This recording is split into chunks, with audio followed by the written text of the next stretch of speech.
Hola a todos y bienvenidos de vuelta a Guerrero Espectral. Hoy quiero traerle historias que recogió el autor gallego Francisco de Ramón y Ballesteros.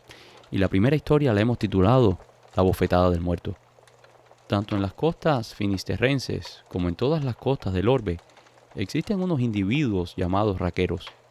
Aquí en Galicia se le conocen como playeros, que se dedican a recoger cuanto trae la mar, casi siempre como precedente de algún siniestro marinero. La paciencia de estos sujetos yo la tengo comparada con la de los cazadores dedicados a la espera, obligándoles su género de vida a andar siempre en solitario por la costa. La mar devuelve casi siempre los despojos de cuanto ha destruido en su bárbara fuerza, y los playeros, que saben bastante de esta clase de negocios, vigilan atentamente la producción del campo de acción. Sería cosa de nunca acabar el contarles sus incidencias, pero por lo menos en esta ocasión solamente vamos a referirnos a una verídica historia que costó un susto mayúsculo a un especialista de estas artes.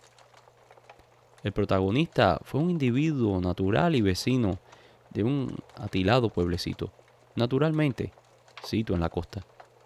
Y el escenario donde ocurrió la cosa se refiere a una recóndita playa cercana a aquel lugar y asimismo comprendida en el área de la mal llamada Costa de la Muerte. El playero en cuestión salió cierta noche de su casa con rumbo a la costa, en obligada y cotidiana ronda para ver de lograr alguna presa. Caminó lo suyo por la playa, trepando y bajando por las rocas, pero en aquella noche invernal la mar se mostraba tacaña en grado extremo. Rugía y rompía sus olas contra el acantilado.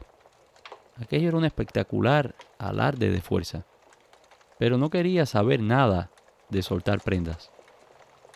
Motivado por semejante antecedencia, mojado y aterido, el hombre decidió volver al pueblo, anhelando como nunca en aquel inhóspito lugar el calor, la presencia humana del pequeño y simpático bar, sitio en el puerto. Y así se disponía a dar marcha atrás en su tarea cuando vio un bulto que era atraído y llevado por la mar, en ese despiadado juego que tanto asemeja al del gato y el ratón. Bueno, menos mal que tengo algo en perspectiva, pensó el hombre, al propio tiempo que se dirigía al lugar de su descubrimiento, dando por bien pasada tantas molestias. Descendió unos cuantos metros por el acantilado, pero se quedó de una pieza, porque en el lugar de haber encontrado algo ignorable, se topó con la incómoda vecindad de un cadáver. Un cadáver que, como acabamos de apuntar, era llevado y traído por el oleaje, sin apenas apartarse de la orilla. La impresión que le causó aquella visión lo hizo virar en redondo y buscar todavía con más ansias el ambiente de la taberna del pueblo.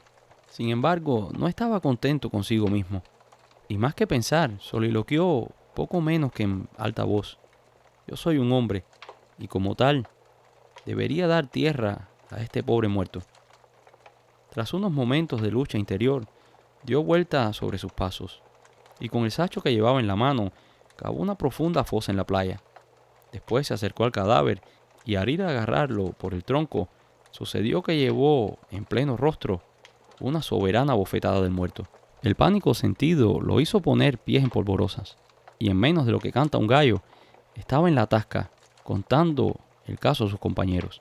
Eso no lo puede hacer un muerto, hombre, sentenció el más sesudo de los varones. El que te pegó no puede ser más que un vivo, que para asustarte se fingió muerto, apuntó otro. Aquellos contertulios abundaron en ideas y suposiciones, hasta que emperó el criterio del más anciano, quien propuso que fueran todos a la costa.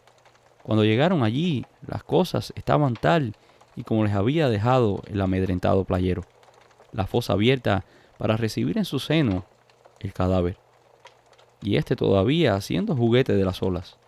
¿Veis cómo no está muerto?, interpeló el promotor de la historia, en un tono de reconvención y reto. Bueno, sí, es un muerto, contestó diciendo el anciano que patrocinó la expedición, y añadiendo: precisamente porque es un muerto, no puede hacerle daño a nadie. Veréis, el buen hombre se metió hasta media pierna en el mar, y acercándose a aquel triste despojo, tal y como había hecho el otro, lo tomó por el tronco, volviendo a recibir otro bofetón. Sus compañeros, al ver esto, se disponían a darse a la fuga, pero la serenidad del anciano les hizo parar en seco, al explicarles que la bofetada recibida no había sido otra cosa más que el brazo del cadáver levantado por la acción de las olas. Aquello convenció a algunos, pero no a la mayoría, pues ellos sabían perfectamente lo que habían visto. Y la segunda historia ha sido titulada Patas de Fío. Patas de fío en gallego significa como pies de hilo, unas piernas muy finas. Patas de fíos era el apodo o alcume de un ejemplar sacerdote que traspuso la orilla de la otra vida, hace de esto ya muchos años. Tenía una criada llamada Pepa, que todavía vive y, que dicho sea de paso, soporta muy dignamente el peso de 90 años. A ella se le debe cuanto voy a decir, y su sencillez en la relación de los hechos constituye la mejor prueba de su pleno convencimiento y manifiesta buena fe. El reverendo Patas de Fío combatía sin cuartel a toda clase de creencias que se apartasen de la línea ortodoxa de nuestra religión católica, y naturalmente entre ellas a ese divulgado mundillo de las apariciones de ultratumba, a cuya temática era muy aficionada su fiel criada. A veces, ésta llevaba serias reprimendas de su amo. En esta tesitura fueron transcurriendo los años en un plácido discurrir de los días en medio de la idílica existencia aldeana, hasta que una noche en que estaba rezando el Santo Rosario con bastante retraso sobre el habitual horario, oyeron un gran vocerío en las calles.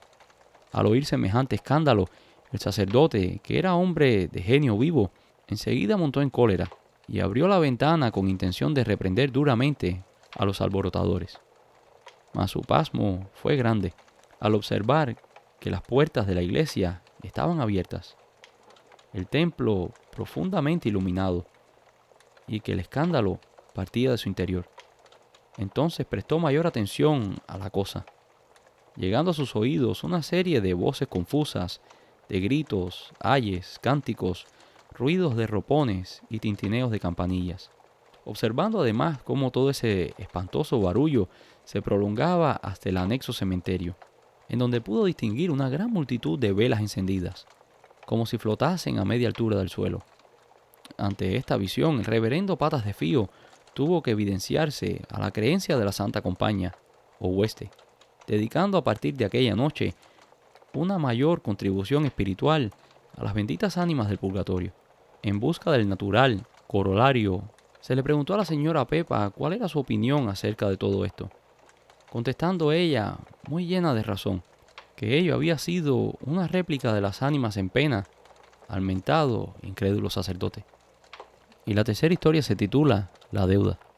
Yo creo que hubiese ganado en expresividad si cuanto les voy a contar ahora en castellano lo hubiese escrito en gallego.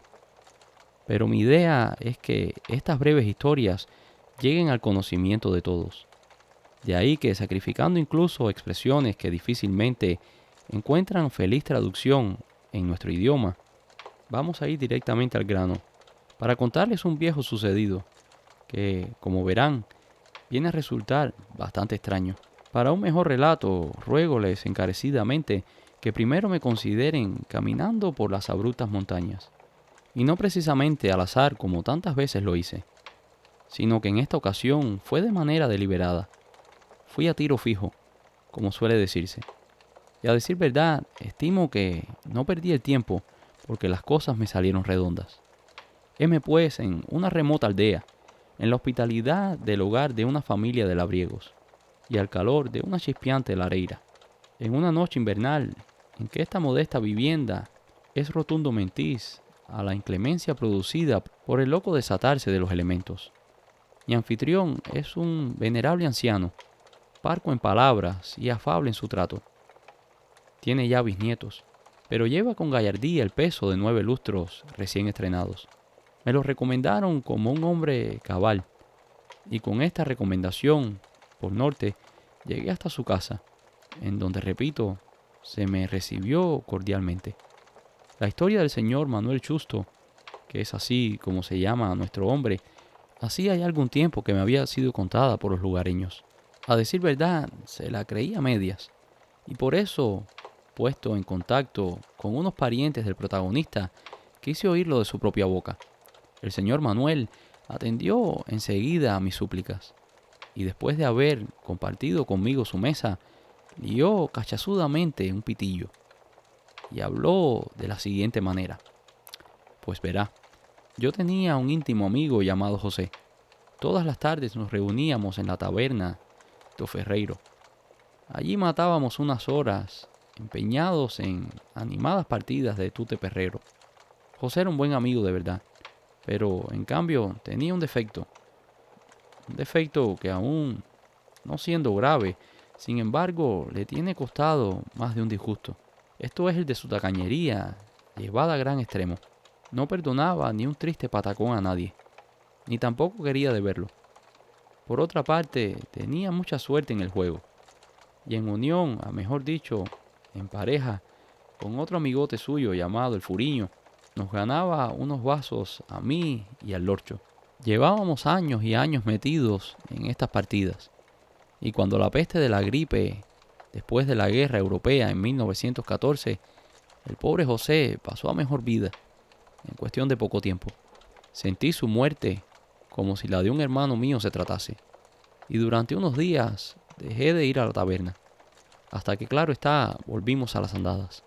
Cierta tarde en que me favoreció la suerte, bebí más de la cuenta, sucediendo entonces que cuando llegué a la puerta de la casa, ya mediada la noche, observé un bulto a un lado de la puerta. Apresuré el paso a ver quién era, y mi sorpresa fue grande cuando reconocí al finado de José, con una cara de una blancura brillante y una expresión de acongojada tristeza. Me repuse enseguida de tamaño encuentro y llamé: «José». Pero la imagen de mi amigo desapareció instantáneamente. «Son los vasos que tomé», me dije a mí mismo, y entré a la casa. Nada de esto conté a mi mujer, que en paz descanse. Cené y me fui para la cama sin pensar más en ello. Pero la noche siguiente volvió a presentarse mi amigo en la misma forma que la noche anterior. Entonces sí que le conté a mi esposa los dos encuentros. Ella decía en principio que todo ello eran figuraciones mías por el influjo del vino, proponiéndome que dejase de ir por unos días a la taberna. Hice lo que ella apuntó, pero en cuanto volví a la tasca, también surgió la aparición de Marras.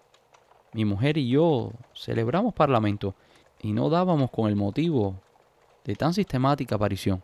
Hicimos un laborioso recuento de la amistad con José, movidos por el ánimo de recordar si por cualquier circunstancia, y desde luego sin proponérmelo, podría haberle inferido alguna ofensa.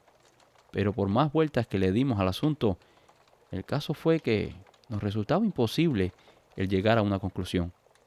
Yo tomé miedo en llegar a la noche a casa, y después de varios días de voluntario y precavido encierro, tuve una idea luminosa al percatarme de que por deudas de juego, José era mi acreedor por la irrisoria cantidad de 10 pesetas.